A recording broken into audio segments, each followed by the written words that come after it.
Good evening and welcome to Press Play. I'm your host, Cedric Fisher.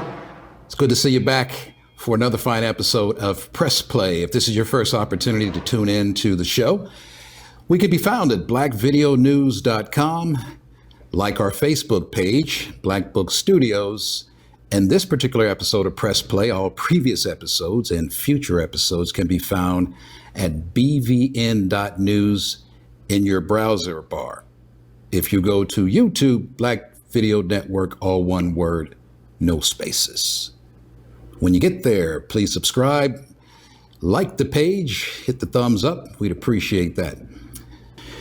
In local news, Bexar County Commissioner Tommy Calvert broke ground on the new urban farm located at 1604 Sherman.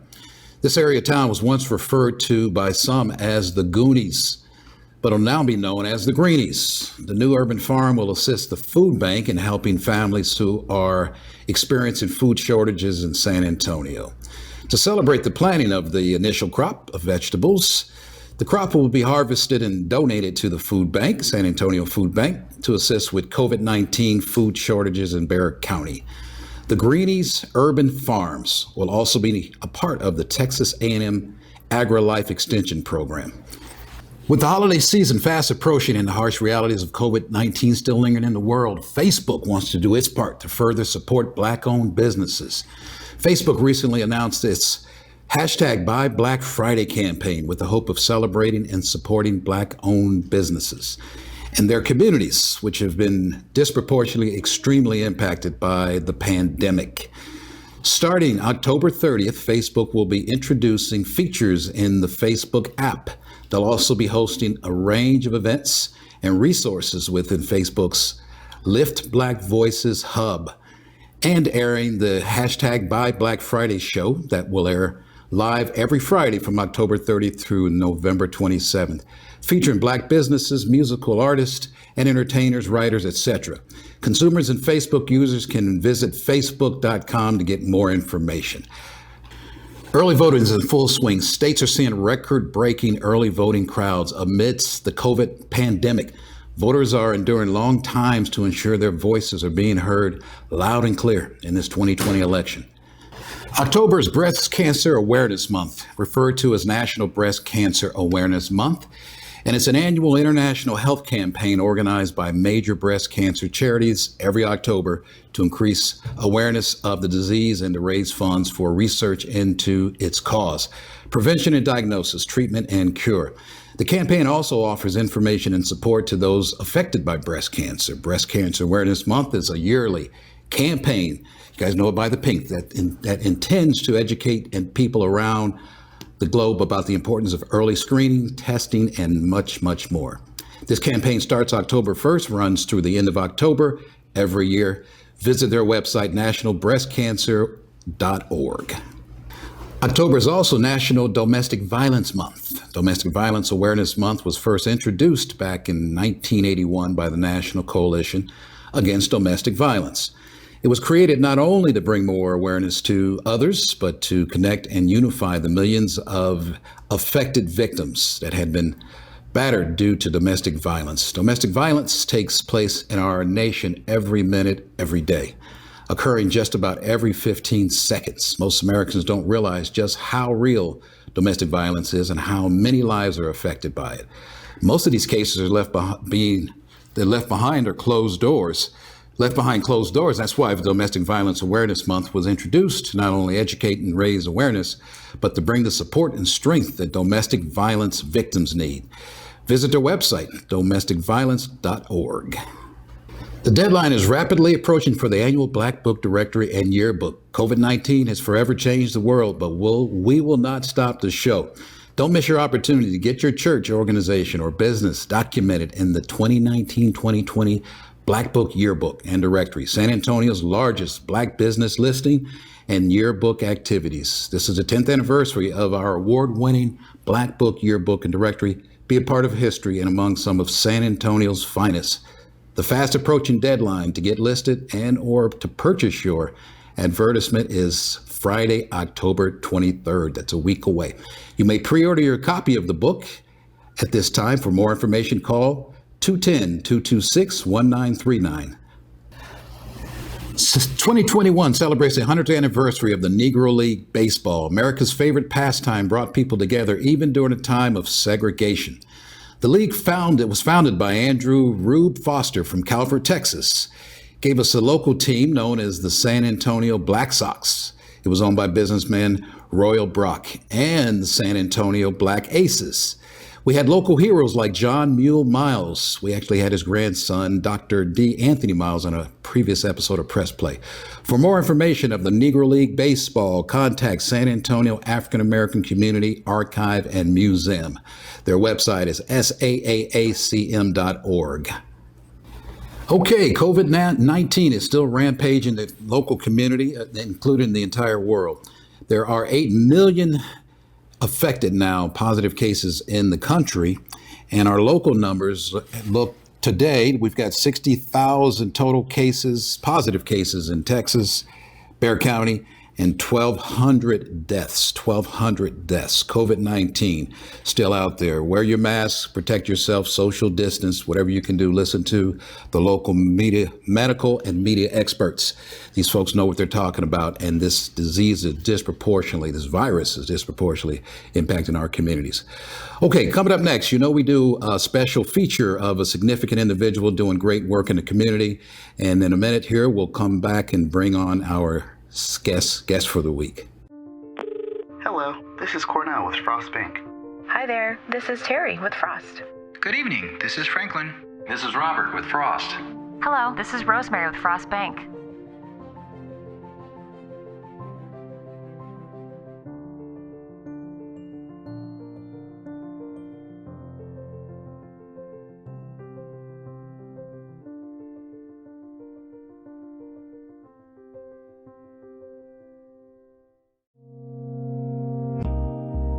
Does your life matter? Education, health, and finance can determine your future and explain your past.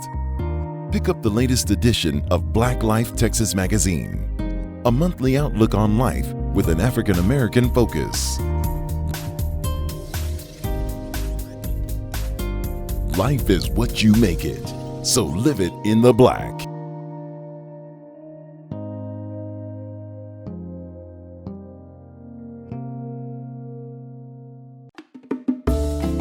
1, 6, or a dozen trees. No job is too big or too small. Booker's Tree Services is a certified arborist and state licensed company. On the ground or in the air, we are here to take care of all your tree needs, from stump grinding, tree pruning, tree trimming, tree removal, and much more. Call the professionals to help manage your commercial or residential needs. Don't let your trees make you nervous. Call for a free estimate today at Booker Tree Service, 210-657-8085. You care for the house, the kids, and our future. My Shiro's day is never done. So let's save a little more now so we can create the retirement we want. A free 3-minute online chat can give us the personalized tips we need. Visit asiaretirement.org/Shiro.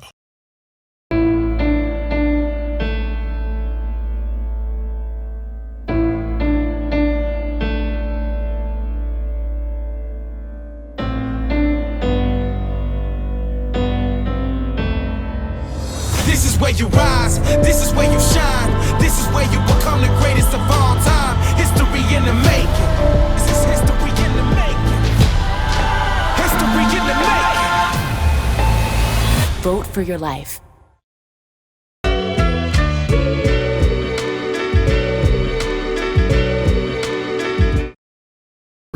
Cedric, it is an absolute pleasure. Thank you, and to the BBN team for having me here this evening. Excited to be here, which I understand is the hub of where all new transplants need to stop. So I'm excited to be here with you tonight. Excellent. Welcome to Press Play. Jason, let's just get started by introducing yourself to our audience. Tell us about your background, where you're originally from, maybe a little bit about your family. Sure. And thank you very much for the introduction. So I'm originally from the Bronx, New York. I've lived a lot of places between the Bronx and here in San Antonio. But my family actually immigrated from Jamaica. And so I'm first generation American here, first to go to college and graduate from college. And my younger sister actually caught up with me, and we both got our graduate degrees at the same time. And I'd just like to share maybe some of those pivotal moments that shaped me and really in relations to what I do now. what's motivated me. I had the opportunity in high school to go to an entrepreneurial program at MIT. And that really, really changed my mindset. So before that, it was go to school, get a job, work, retire. And I was able to sit in a program where they said, no, you can actually own the business that you work for, that you can innovate, that you can create your own products and services and figure out how to create your own future. And that planted the seed for me of entrepreneurship. And from that moment, my mind was around how do I get into a position where I'm able to run a business, and how do we create that type of opportunity for others? So that was a really exciting opportunity. So you're from the Caribbean islands? Yes, my family's from Jamaica. Jamaica? Yes, sir. Okay. And both you and your sister have an MBA? Yes. Okay. Correct. You guys did well. First generation. We did. So parents had high school education. They worked really hard. Both worked in the healthcare field to provide us with the opportunities. So we're living their dream, which has been pretty amazing to see that evolution from generation to generation. And now I'm blessed with a wonderful wife and two young sons. And a lot of what I do today is around creating the foundation so they can continue to move forward. And I'll just put in maybe a little bit of my philosophy in here. The race that we run a lot of times is we start behind, right? So certain individuals are the benefactors of generational wealth. So their parents are able to pay for schooling and they come out of school with no debt. They start generating income and they're off, and it's a trajectory. So wealth begets wealth. And so we're in this space here where it's the reason we look at entrepreneurship as a part of what we can do to help move things forward is we start off in debt. So we go to school, we get all the education, and then we have the bills to pay. And so really the goal is how do we get our kids to a point where they're starting off on even starting field, right? And the even playing field. Yeah. And entrepreneurship is a way to do that. Okay, outstanding. Talk to us about PGP Advisory. What's your current line of work and what's that look like? Absolutely. And maybe I'll even transition into how did I get there. So I worked in the corporate world, as you mentioned, for several years. Life happened, and I needed to find a different opportunity. COVID is interesting. In this time, I probably wouldn't actually be doing this now. I wasn't able to work remotely at my job, and so I had to go out and create a new opportunity. So I started a consulting firm and left my last corporate job. And that was the genesis of PGP Advisory. So I was doing consulting work with small businesses, doing the same kind of work that I was doing in the corporate world, but taking all those skills and knowledges and figuring out how to really drive value for small business owners. And about 2 years ago, I pivoted into the transaction side. So I've done the transaction side, which is really buying and selling businesses in the corporate world. And now I'm focused on how do I help business owners create value through that transaction. So you've worked your entire life, you've invested in your business, you don't have a 401k, the business is that asset that's going to take care of you in the future. So I work with those owners to position that asset to be able to get maximum value in the sale. Awesome. Outstanding.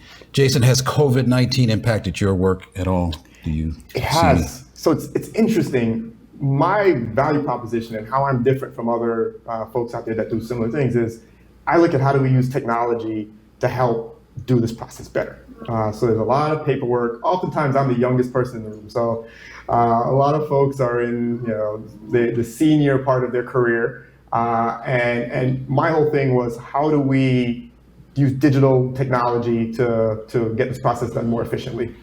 What COVID has actually done is pivoted my customers to the business model that I'm trying to implement. So COVID has been helpful because when I have to do a Zoom call, it's not abnormal. The customers understand it. And so it's something that has made my approach to doing business in this space more palatable. The other thing is I spent a lot of my time figuring out how to help businesses survive. And so whereas before it was, hey, how do I grow? How do I do more deals? Spent quite a bit of time really working with owners around what is it that they need to survive. So pulling on my consulting background to figure out how do you pivot your business model. Working with owners around the payroll paycheck protection program, and the PPP loan and the emergency injury disaster loan, and helping owners figure out how to get those funds and deploy those funds in order to stay in business. Okay. Protection, and it's been that, right? It's been the last 6 months around how do we just keep our businesses alive. What's the makeup, the racial makeup of your client base? Is it predominantly colored folks or non-color, or what's the? No, so, and it's a variety. And to be totally honest, here in San Antonio, relatively new still, and I work with clients across the country. Okay. And I'm actually very intentional around both in my recruiting and who I work with on my team, and contractors, as well as looking at clients and how do I support a breadth and a diversity of clientele. I've had a variety, and I'm actually glad to be here and get plugged into a broader community here in San Antonio, so I can be of support to that community as well. Okay. We're talking to Jason Brown. We're going to take a break, and we'll be right back with Press Play. Nothing to do this week? Don't miss another event. Go to blacksinsanantonio.com for our event calendar. The home of the largest business directory in San Antonio with an African-American focus. Sign up today for our weekly e-blast and text message alerts. Help us make this a better community. Connect, empower, grow. Hey, Kevin, you thinking about retirement? Of course I've thought about it, but there's all this stuff in the way. Oh, you're not kidding. The house, the kids are going to college. My new car. Car? You bought a new car? Oh, hey, you should meet my friend Avo. Avo's a retirement coach. He'll help get you started. But what does Avo tell you to do? You don't know? Focus on your future. Your goals can still be met. But how? Target your tomorrow. And use the Avo bet. You sing? Not really. A is for taking action. Start off with a plan. You built these letters? Yep. V is for variety. There's so many ways you can. I follow you. Come on. O's for optimize your savings. Let Avo lead the way. Visit aceyourretirement.org today. Nice sign. Thanks, I made it myself. Cool. If you love concerts and live theater, going to baseball games, and eating in restaurants, inside, if you love parties and the small talk with the guy who makes you iced coffee the right way, then wear a mask and let's beat this virus so we can get back to the things we love. Mask up, America. Before we celebrate the freedom most Americans have, we must fight for the freedom all Americans deserve. Because all lives can't matter until Black lives matter.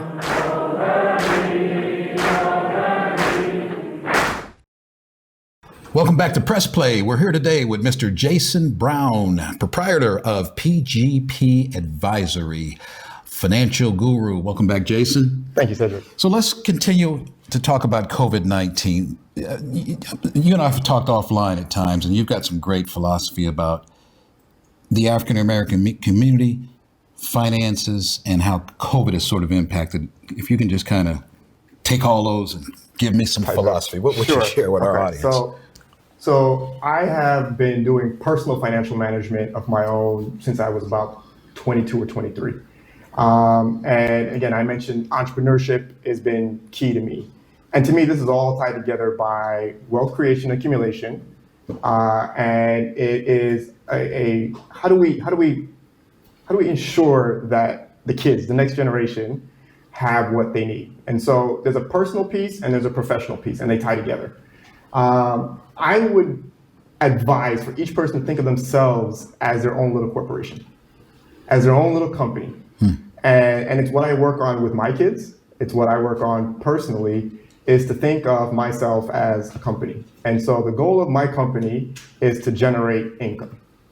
And then figure out how do I use that income to pay my expenses and to invest in things that are going to ultimately generate more income. And so there's a concept of time and money, right? And a lot of people spend a lot of time working for money, and then that money goes to who knows where, and are left in a conundrum where there's nothing left at the end of the day. And so I always encourage folks to think of themselves. So if you have a corporate job, whatever job you have, really looking at the income that you have and how do you actually use that income. And so I advise to make sure you have an emergency fund. So if you're a business owner, COVID was a really important time to have had an emergency fund. If you're just an individual, COVID was a really important time to have an emergency fund. Mm-hmm. So 6 months is typically what we talk about, is making sure you've got enough cash to pay all of your expenses for 6 months. Okay. Not always easy to get to that point. And so you have to look at your expenses and managing your expenses so you're able to generate enough extra money to put to the side.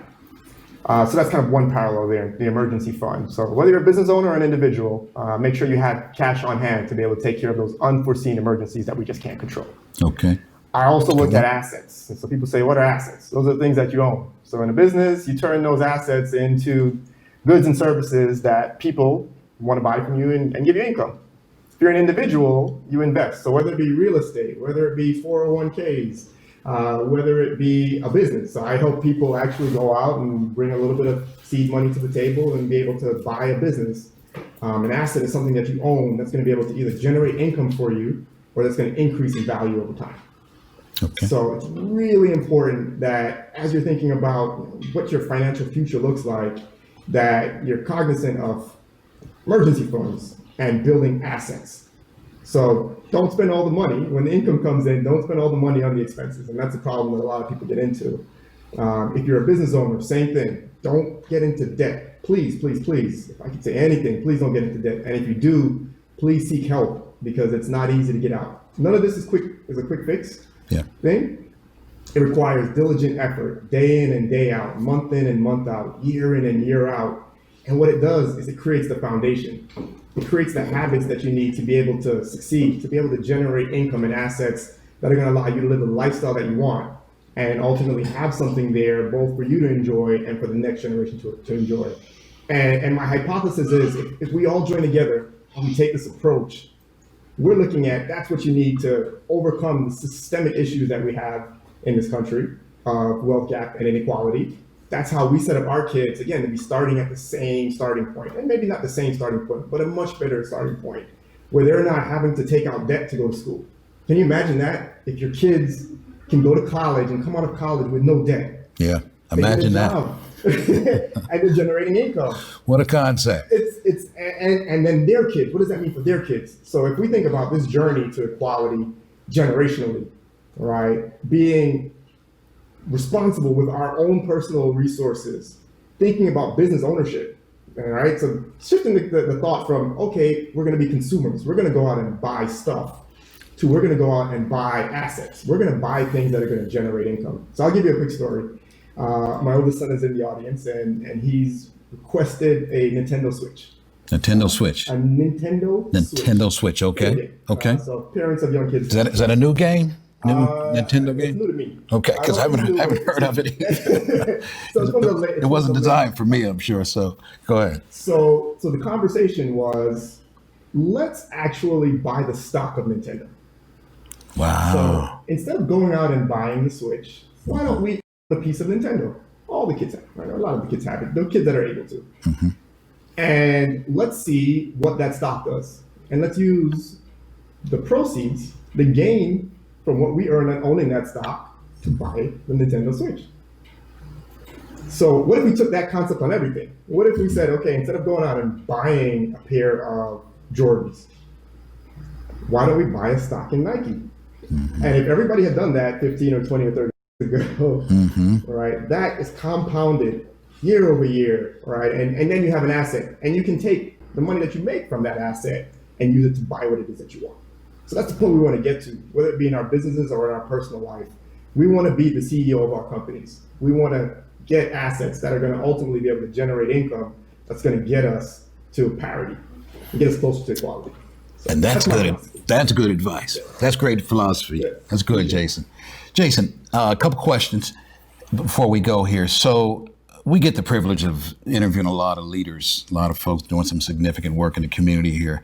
One thing we've realized that all leaders are readers. That's the one thing they all have in common. And they typically have a go-to book that they may refer to on a daily basis, weekly, monthly, occasionally. Once a year, maybe once every couple of years, they dust it off and pick it back up. That book is typically found on your nightstand. Jason, what book's on your nightstand? So I am a huge Brene Brown fan. Brene Brown's book, Dare to Lead, is one that's on my nightstand. Dare to Lead, okay. Right now. I've heard of that. And to me, again, change all comes from leadership.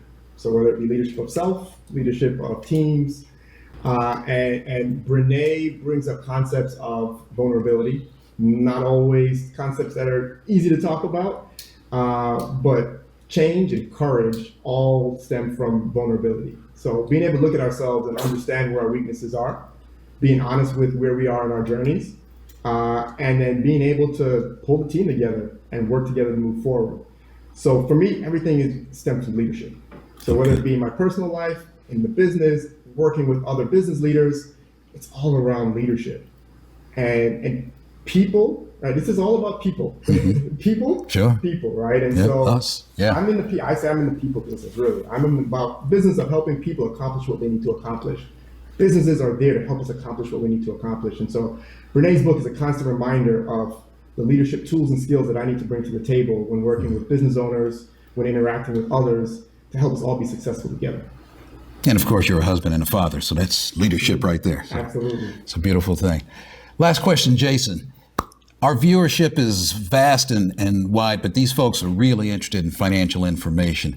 How can we support you, and also how can we get in touch with you should anybody want to follow up? Absolutely. So I like to have conversations. So any business owner, let's have a conversation. Let's see where your business is at today. I'm always happy to have a dialogue around how I can maybe plant some seeds in your business, some ideas or thoughts that can help your business propel to the next level. Really focused around helping any business owner that is thinking about exiting or leaving your business or selling your business. Please reach out. I'm happy to help go through that valuation process. I'm happy to help figure out, is your business positioned to actually sell, or what can be done to help it to sell for maximum value? So please reach out if you're in those cases. I also deal with people who are buying. So I've got several clients who are corporate America or ex-corporate America folks.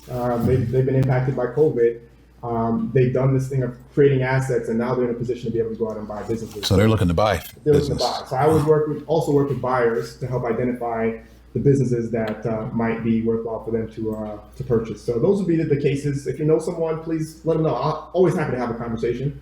In every interaction, my goal is to add value. So I hope everybody's been able to find a little bit of value in this conversation.